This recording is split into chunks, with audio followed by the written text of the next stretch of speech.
जब एक बाप अपने बच्चों को भूखा देखता है तो वो टूटता नहीं और जल उठता है। यह कहानी है तपोवन गांव के उस किसान की जिसने गर्मी से नहीं जिंदगी से लड़ाई लड़ी, जिसकी धरती जल रही थी, फसल सूख रही थी और ऊपर से एक दुश्मन और था जो उसकी मेहनत को भी निगल जाना चाहता था। ये कहानी सुनो ध्यान से, क्योंकि यह किसी एक घनश्याम की कहानी नहीं, ये हर उस इंसान की कहानी है जो टूटकर भी खड़ा रहा। बुंदेलखंड, मई का महीना, सूरज अभी उगा भी नहीं था, लेकिन हवा में पहले से आग घुली हुई थी। तपोवन गांव की मिट्टी इतनी सूखी थी कि उस पर पैर रखो तो दरारें चीख उठती थीं। कुएं का पानी 30 हाथ नीचे खिसक गया था। खेतों में खड़ा गेहूं पीला पड़ने लगा था और उस जलती सुबह में एक इंसान था, घनश्याम लोधी, जो भोर के 4 बजे ही उठकर खेत की तरफ निकल पड़ा था। अरे सुनते हो, अभी तो पाँव भी नहीं फटी, कहाँ चले इतनी रात को? रात नहीं है कमला, 4 बज गए। अगर सूरज चढ़ने से पहले नाली नहीं खोदी तो दोपहर तक गेहूं जलकर राख हो जाएगा। कल देखा था, पूरब वाला खेत सूख रहा है। लेकिन तुम कल से कुछ खाए भी नहीं हो, एक रोटी तो खा लो पहले। बच्चों के लिए रखो वो रोटी, मुझे भूख नहीं है। झूठ बोलते हो, मैं जानती हूँ भूख लगी है, लेकिन तुम कभी खुद के लिए नहीं मांगते। जिस दिन बच्चे भरपेट खाएंगे उस दिन मेरा पेट खुद भर जाएगा, अभी जाने दो। घनश्याम के 2 बच्चे थे। बड़ा बेटा मुन्ना 12 साल का, जो अपनी उम्र से ज्यादा समझदार था, और छोटी बिटिया गुड्डी 7 साल की, जो दुनिया की हर तकलीफ से बेखबर थी। घनश्याम के पास 5 बीघा जमीन थी, लेकिन उस पर आधा कर्जा था गांव के सेठ भवानी प्रसाद का। घनश्याम खेत पहुंचा। सूरज अभी क्षितिज पर था, लेकिन गर्मी पहले से मौजूद थी। उसने फावड़ा उठाया और नाली खोदने लगा ताकि कुएं का थोड़ा सा बचा पानी खेत तक पहुंचे। बस थोड़ा और, बस ये फसल कट जाए, फिर सब ठीक हो जाएगा। मुन्ना को इस साल स्कूल भेजूंगा, गुड्डी के लिए फ्रॉक लाऊंगा, और कमला को कभी नई साड़ी नहीं दिला पाया, इस बार जरूर दूंगा। तभी पीछे से एक आवाज आई, घनश्याम भाई, अरे भाई सुनो। कौन? अरे रमेश भाई, तुम इतनी सुबह? भाई बुरी खबर है, रात को सेठ भवानी प्रसाद का आदमी आया था, कह रहा था इस हफ्ते के अंदर कर्ज नहीं चुकाया तो सेठ खेत की रजिस्ट्री अपने नाम करवा लेगा। क्या? लेकिन फसल तो अभी खड़ी है, कटाई होने दो फिर चुका देंगे। भाई सेठ को तुम्हारी फसल से मतलब नहीं, उसे जमीन चाहिए। इस बार वो सच में कागज बनवाएगा।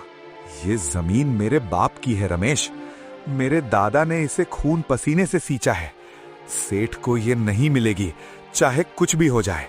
लेकिन करोगे क्या? पैसे कहाँ से आएंगे इतने जल्दी? रास्ता निकलेगा, हमेशा निकलता है। रमेश चला गया। घनश्याम वहीं खड़ा रहा। उसकी आंखें खेत पर टिकी थीं। वह गेहूं जो पीला पड़ रहा था, वह उसकी उम्मीद थी, उसका सपना था, उसके बच्चों का भविष्य था, और अब उस पर भी खतरा मंडरा रहा था। घनश्याम घर लौटा। कमला चूल्हे पर रोटी सेंक रही थी। धुआं इतना था कि उसकी आंखें लाल हो गई थीं, लेकिन वो चुप थी। मुन्ना दरवाजे पर बैठा था और गुड्डी अभी सो रही थी।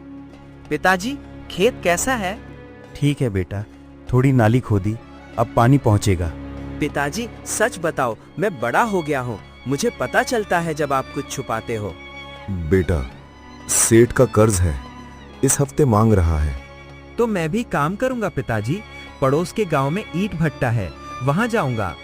नहीं बेटा, तू पढ़ेगा, ये काम मेरा है, तू मेरी चिंता मत कर। खाना खा लो पहले, बाकी बाद में सोचेंगे। कमला, तुमने रोटी कितनी बनाई? 3। तीनों बच्चों को दे दो, तुम भी खाओ। और तुम? मुझे भूख नहीं। रोज यही कहते हो, रोज भूखे रहते हो। कमला, जब बच्चे खाते हैं तो मेरा पेट भर जाता है, सच में। कमला कुछ नहीं बोली। उसने चुपचाप अपनी एक रोटी तोड़ी और घनश्याम की थाली में रख दी।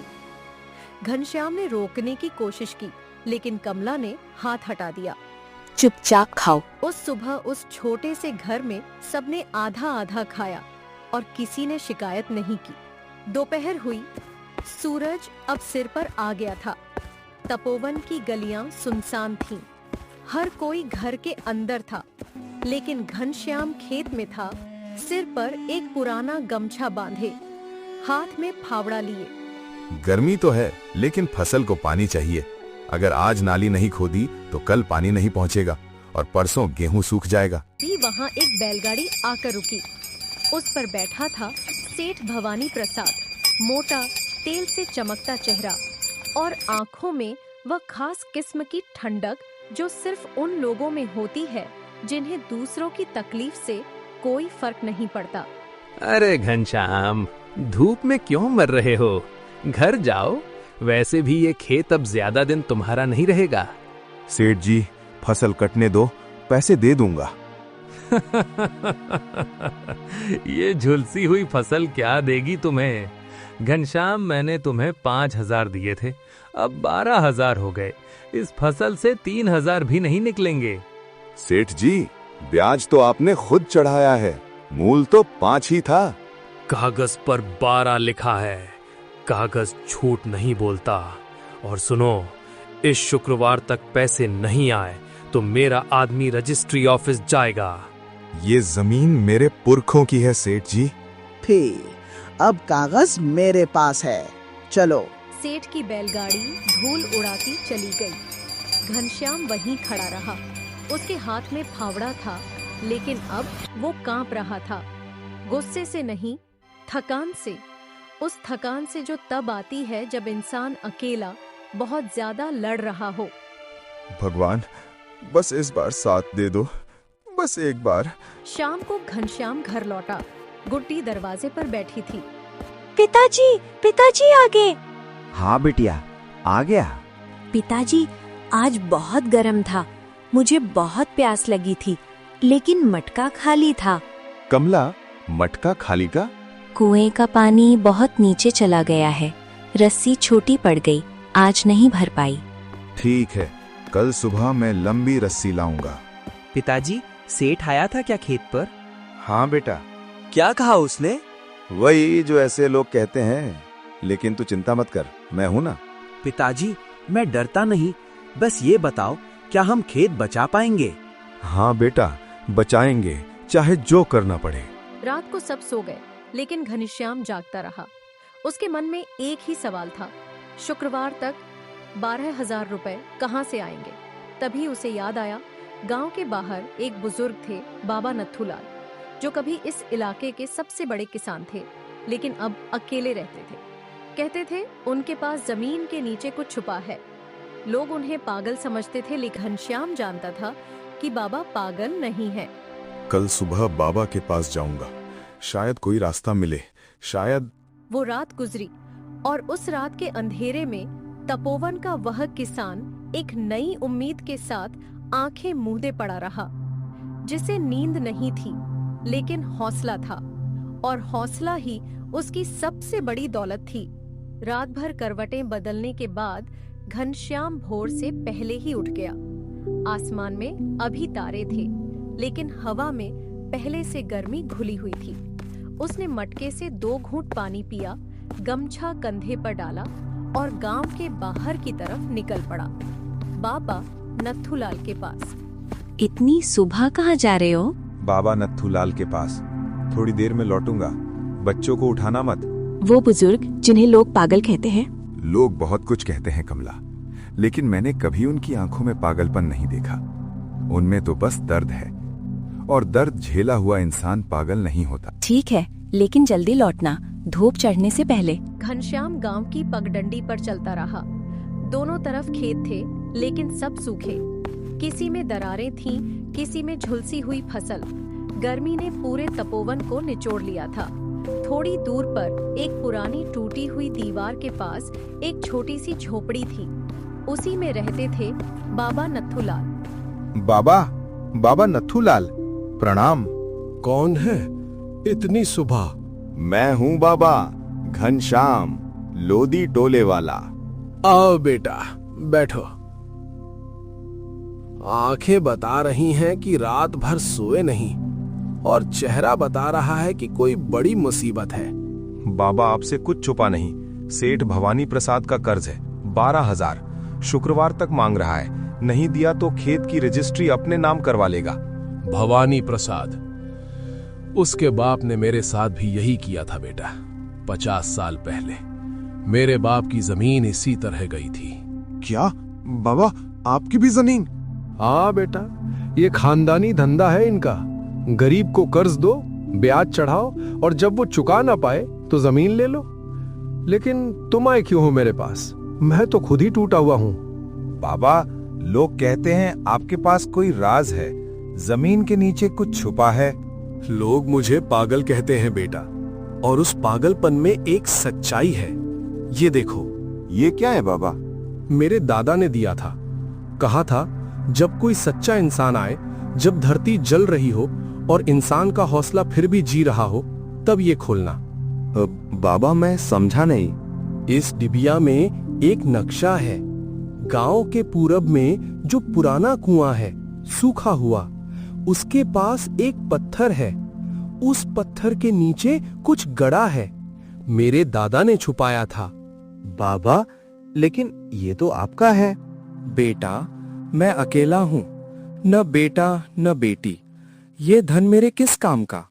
लेकिन तुम्हारे पास एक परिवार है, 2 बच्चे हैं, एक पत्नी है जो चुपचाप सब सहती है। ये धन उनके काम आए, यही मेरे दादा की इच्छा होगी। बाबा, मैं ये कैसे चुकाऊंगा आपका? एक काम करो, जब तुम्हारे खेत में फसल हो, 1 बोरी अनाज मुझे दे देना। बस यही मेरी कीमत है। घनश्याम ने वो तांबे की डिबिया अपने सीने से लगाई और बाबा के चरण छुए। उसकी आंखों से आंसू गिरे, लेकिन उसके कदम मजबूत थे।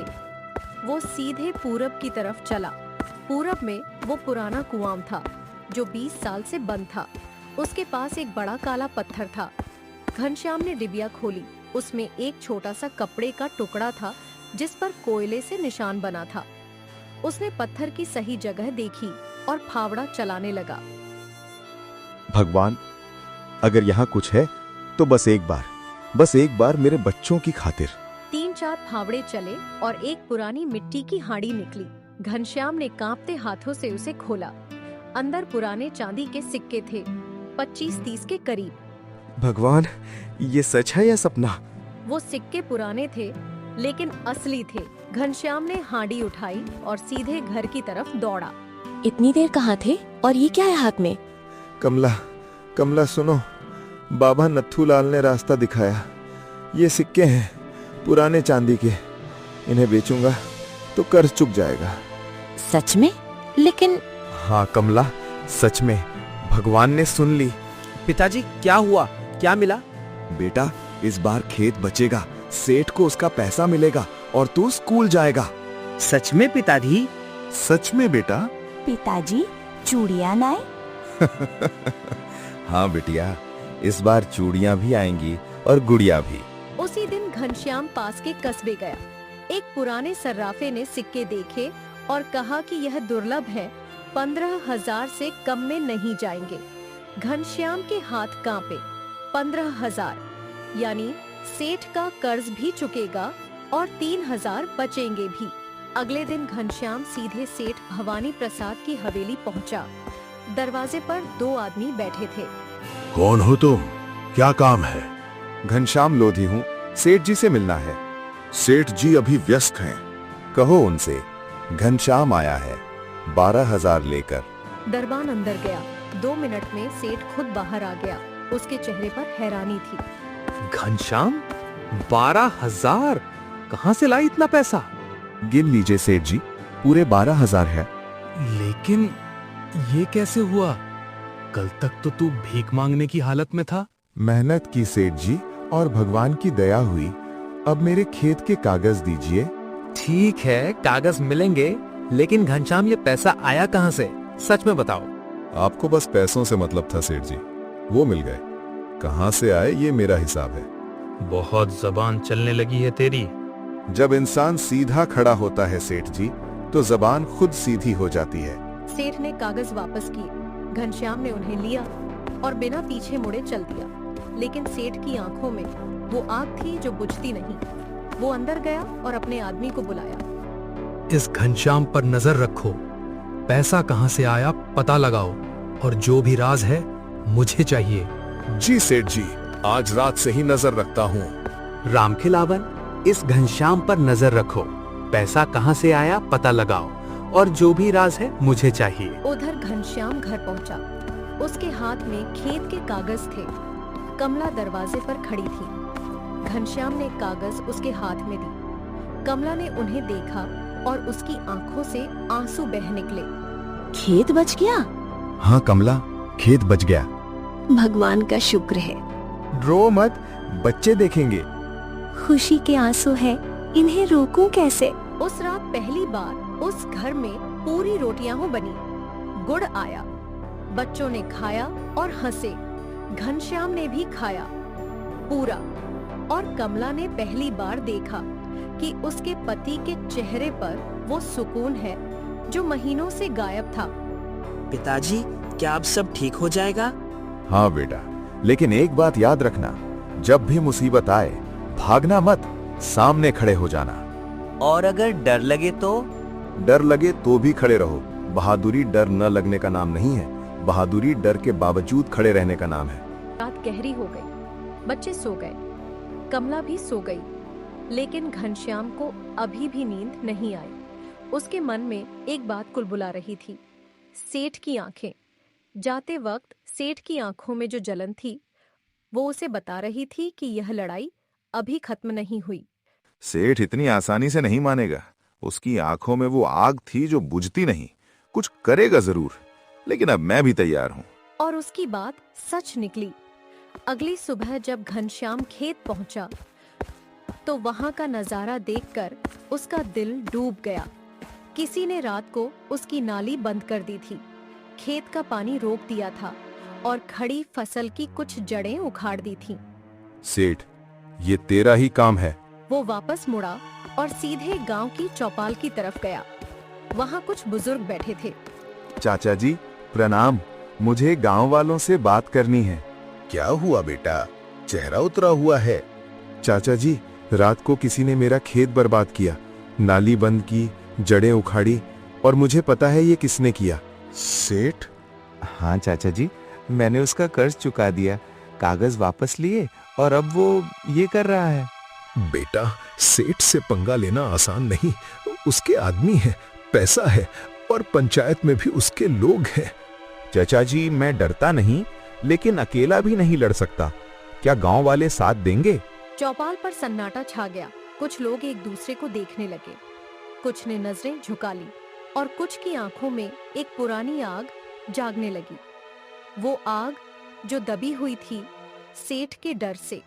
घनश्याम, मैं बूढ़ा हूं, लेकिन इस सेठ ने मेरे बेटे की जमीन भी हथियाई थी। अगर तू लड़ रहा है तो मैं भी साथ हूं। और मैं भी। इस सेठ ने हम सबको दबाया है, बहुत हो गया। लेकिन करेंगे क्या? उसके खिलाफ कौन सुनेगा? तहसीलदार सुनेगा अगर हम सब मिलकर लिखित शिकायत दें। उसने रात को खेत बर्बाद किया, ये गुनाह है, और अगर हम सब एक साथ खड़े हों तो सेठ कुछ नहीं कर सकता। उस दिन चौपाल पर जो हुआ वो तपोवन ने पहले कभी नहीं देखा था। एक के बाद एक किसान उठा और घनश्याम के पीछे खड़ा हो गया। जिस सेठ से सब डरते थे उसके खिलाफ आज पहली बार आवाजें उठ रही थीं। अकेला चना भाड़ नहीं फूटता, लेकिन जब सब मिले तो भाड़ भी फूटता है। लेकिन इसी वक्त सेठ भवानी प्रसाद का आदमी राम खिलावन चौपाल के पास से गुजरा। उसने भीड़ देखी, उसने घनश्याम को देखा और वो सीधे सेठ की हवेली की तरफ दौड़ा। सेठ जी, बड़ी मुसीबत है। क्या हुआ? घनश्याम ने पूरे गांव को इकट्ठा कर लिया है। तहसीलदार के पास शिकायत करने की बात हो रही है। क्या वो मेरे खिलाफ शिकायत करेगा? ठीक है, अगर वो लड़ना चाहता है तो लड़ाई होगी, लेकिन इस बार मैं उसे बर्बाद करके छोड़ूंगा। सेठ की आंखों में वो लपटें थीं जो किसी को नहीं बख्शती, और घनश्याम की आंखों में वो जिद थी जो कभी झुकती नहीं। दोनों के बीच अब एक आखिरी लड़ाई बाकी थी। एक तरफ पैसे का घमंड था, दूसरी तरफ मेहनत का हौसला। तपोवन में उस रात हवा बंद थी। न पत्ता हिला, न कोई आवाज आई, लेकिन गांव के अंदर एक तूफान पक रहा था। सेठ भवानी प्रसाद अपनी हवेली में बैठा था और उसके दिमाग में एक ही बात थी, घनश्याम को कैसे तोड़ा जाए। पैसे से नहीं टूटा, डर से नहीं टूटा तो अब कुछ और करना होगा। रामखिलावन उस बुढ़े नत्थूलाल के पास गए थे? हाँ सेठ जी, बाबा से पूछा लेकिन उन्होंने कुछ नहीं बताया। बस इतना कहा कि जो होना था वो हो गया। बिल्कुल सही। जिस इंसान के पास परिवार होता है उसे परिवार से ही डराओ। कल सुबह घनश्याम के घर के पास एक अफवाह फैलाओ। कहो कि उसके बच्चों को सरकारी स्कूल से निकाल दिया जाएगा और उसकी बीवी को पंचायत में बुलाया जाएगा। देखते हैं कितना लड़ता है। और अगर वो फिर भी ना माना तो उसकी फसल में आग लगा देंगे। रात के अंधेरे में कोई देखेगा नहीं और बिना फसल के वो खुद टूट जाएगा। रामखिलावन चला गया। सेठ अकेला बैठा रहा। उसे यकीन था कि घनश्याम अब ज्यादा दिन नहीं टिकेगा, लेकिन वो नहीं जानता था कि तपोवन में एक और तूफान तैयार हो रहा था और इस बार वो तूफान सिर्फ घनश्याम का नहीं था। उसी रात घनश्याम अपने घर के बाहर बैठा था। आसमान में तारे थे लेकिन चांद नहीं था। अंधेरा घना था। तभी पीछे से कदमों की आहट आई। कौन है उधर, बताओ। मैं हूँ बेटा, नत्थूलाल। बाबा, इतनी रात को सब ठीक है? बेटा, सेठ का आदमी मेरे पास आया था, पूछताछ की, मुझे धमकी दी। क्या बाबा, आपको क्यों? क्योंकि सेठ जानता है कि तुम्हारा पैसा मेरे जरिए आया। वो समझना चाहता है और डराना भी। बाबा, मुझे माफ करो, मेरी वजह से आपको तकलीफ हुई। रुको बेटा, मैं तकलीफ की बात करने नहीं आया, एक जरूरी बात बताने आया हूँ। सेठ कल रात तुम्हारी फसल में आग लगाने की सोच रहा है। मेरे कान पुराने हैं लेकिन सुनते अभी भी अच्छे हैं। फसल में आग? हाँ, और घबराओ मत। आज रात चौपाल पर जाओ, गांव वालों को बताओ। अगर सब मिलकर खेत की रखवाली करें तो सेठ का आदमी कुछ नहीं कर पाएगा। बाबा, लेकिन इतनी रात को कौन आएगा? जाओ तो सही, देखना जो इंसान सच के लिए लड़ता है उसे अकेला नहीं छोड़ते लोग। घनश्याम उठा। उसने कमला को जगाया। कमला, उठो। क्या हुआ? चौपाल जाना है। सेठ कल फसल जलाने की सोच रहा है। क्या? भगवान! डरो मत, बच्चों को देखो, मैं जल्दी लौटूंगा। सुनो, सावधान रहना। हमेशा रहता हूँ, डरो मत। घनश्याम अंधेरे में चौपाल की तरफ निकला। उसने एक एक घर का दरवाजा खटखटाया, धीरे धीरे, और जैसा बाबा ने कहा था वैसा ही हुआ। चाचा जी उठो। घनश्याम, प्रका? चाचा जी, सेठ कल रात खेत जलाएगा। आज रात रखवाली करनी होगी। रुको, लाठी उठाता हूँ। भोला राम आया, सुक्खू आया, 3 और नौजवान किसान आए और देखते ही देखते चौपाल पर 15-20 लोग इकट्ठे हो गए। सब हाथ में लाठी या मशाल लिए थे। घनश्याम भाई, आज रात हम सब तुम्हारे खेत पर हैं। सेठ का कोई आदमी पास भी नहीं आएगा, और अगर आया तो हम देख लेंगे। भाइयों, मैं शब्दों में शुक्रिया नहीं दे सकता, लेकिन ये याद रखूंगा जिंदगी भर। शुक्रिया बाद में, पहले खेत पर चलो। पूरा गांव घनश्याम के खेत पर पहुंचा। चारों तरफ मशालें जल गईं और वो सब रात भर वहां बैठे रहे, बातें करते रहे, गाने गाते रहे और इंतजार करते रहे। रात के 2 बजे अंधेरे में 2 परछाइयां खेत की तरफ बढ़ीं। रामखिलावन और उसका एक साथी हाथ में मशाल लिए। यहाँ से आग लगाएंगे, हवा इधर से है, पूरा खेत जल जाएगा। लेकिन वो रोशनी क्या है? वहाँ कोई है क्या? अरे ये तो सब। तभी दयाराम की आवाज गूंजी। कौन है वहाँ? रुको! पकड़ो उन्हें, भागने मत देना। रामखिलावन और उसका साथी भागे, लेकिन नौजवान किसान तेज थे। दोनों को पकड़ लिया गया। रामखिलावन के हाथ में अभी भी मशाल थी और एक कपड़े में तेल में भिगोई हुई बत्ती थी। ये क्या है रामखिलावन? सेठ ने भेजा है? नहीं, मैं तो बस। झूठ मत बोलो, तुम्हारे हाथ में तेल की बत्ती है और ये मेरा खेत है। ये सब सबूत है। कल तहसीलदार के पास जाएंगे। भाई माफ करो, सेठ ने कहा था, मैं तो बस नौकर हूँ। नौकर हो तो नौकरी ठीक करो। जो काम गलत हो वो मत करो। चाचा जी, इन्हें कहीं जाने मत दो, सुबह होते ही तहसीलदार को बुलाएंगे। वो रात गुजरी, सूरज उगा और उस सुबह तपोवन में कुछ ऐसा हुआ जो बरसों तक याद रहा।